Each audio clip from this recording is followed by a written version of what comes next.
Volvemos a Magazine Pacífico, nuestra gente, nuestras historias, nuestra región. Tras la llegada al poder de los talibanes en Afganistán, es mucho lo que se dice y se rumora sobre ese país, no siempre con los mejores elementos de juicio. Por eso esta noche tenemos un análisis del profesor Edgar Varela Barrios a propósito de lo que allí está ocurriendo. Él es rector de Univalle y experto en temas internacionales. Nos sirve un poco para entender mejor lo que ocurre en Afganistán, pero también para desvirtuar algunos mitos creados a partir de ese hecho político.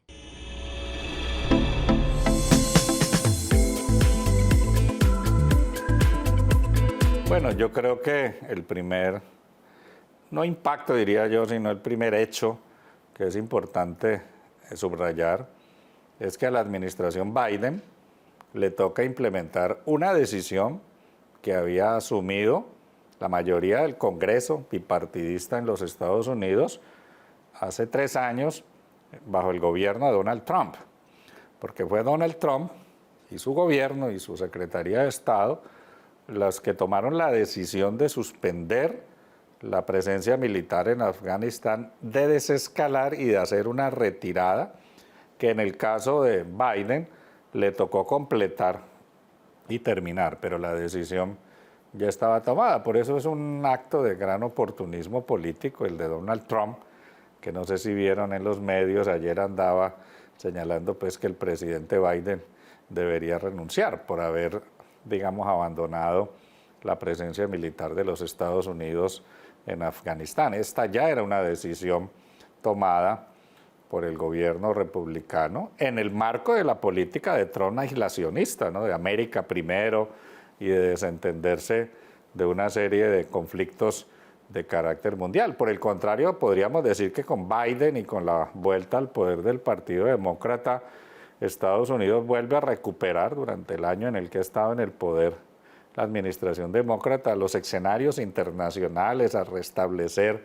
acuerdos como los de cambio climático y otros tópicos sobre el desarme global, y a tener un papel mucho más activo y colaborativo, siendo todavía, por supuesto, una gran potencia imperial en el marco de la cooperación con otros países, sobre todo con el G7 y con el G20, y teniendo también enfrente de la administración Biden una manera mucho más inteligente, no tan confrontacional, de manejar la relación con su rival más importante, que es la República Popular China, que es una gran potencia emergente.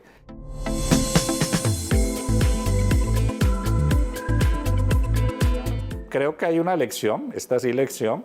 y es que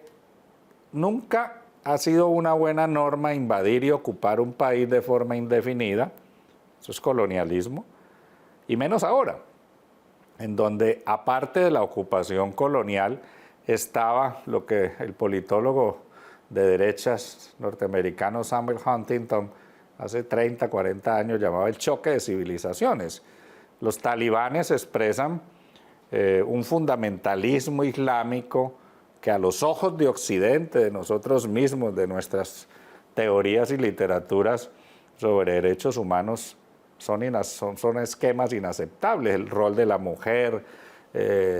su prohibición de laborar, las reglas patriarcales con las cuales se gobiernan este tipo de sociedades, que hace parte de una vieja tradición islámica, han sido reivindicadas por los talibanes. Ya las ejercieron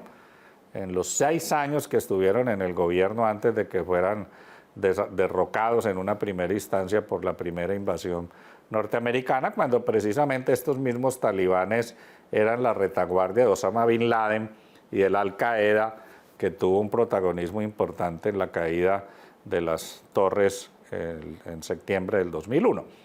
Esta es una historia de 20 años en las que la ocupación militar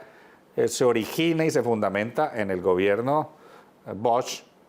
gobierno republicano, por la protección que hacen los talibanes de un aliado en cierta medida incómodo, no fue un aliado incondicional, que fue Al-Qaeda para ellos.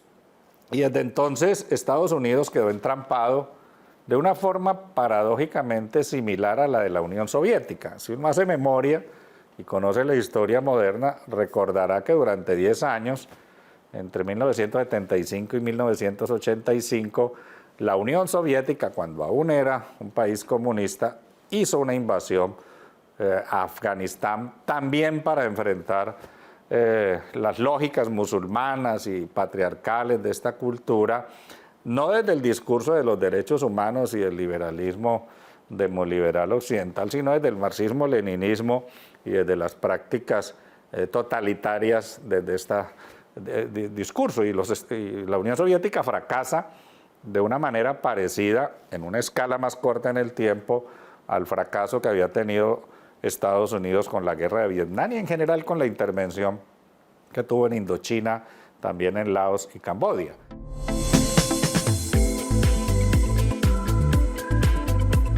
Bueno, yo creo que es muy importante. Hay gente que cree que la economía es la que lidera la política, ¿no? Y entonces se lo explican todo simplistamente